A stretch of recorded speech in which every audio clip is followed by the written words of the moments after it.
Bethlehem for about 2 or 3 months now. Working in the lands, basically what we need, rotavators and anything to help clean the weeds out of the crops. Ek is Tannie Bessie en ek bly nou amper 'n jaar hier. Ons het voorheen ook hier gebly, het ons ook amper 'n jaar gebly. Toe het ons by 'n ander plot gaan bly en toe het ons dan weer teruggekom verlede jaar Augustus maand. En ag, ek is eintlik 'n kok. Ek kook vir hulle. Ons behoefte is eintlik maar net kos, vleis, groente en rys en so aan. Dit is ons behoefte eintlik hier so. Reg. Okay, nou was dit geweest.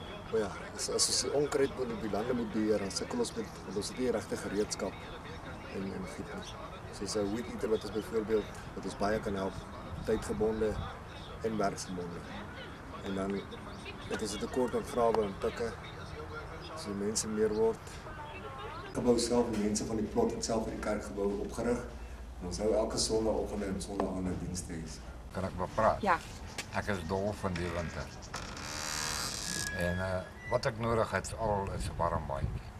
Hoe lank bly ouma al hierso? En ek is van Januarie af. Is hier op die plot. Wat doen oom nou hier? Ek skuur nou af en dan gaan ek jou in die spyn swaan.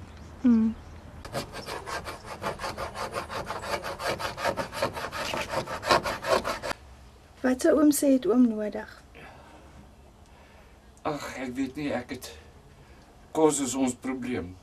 Ek het 'n groot probleem aan kos en dan soek ek 'n paar ordentlike tekkies want met die kunsbeen moet ek 'n spesiale skoen dra. En dit is al 'n paar skoene wat ek het. 'n warm baadjie, 'n windbreaker of so iets, myne is gedaan.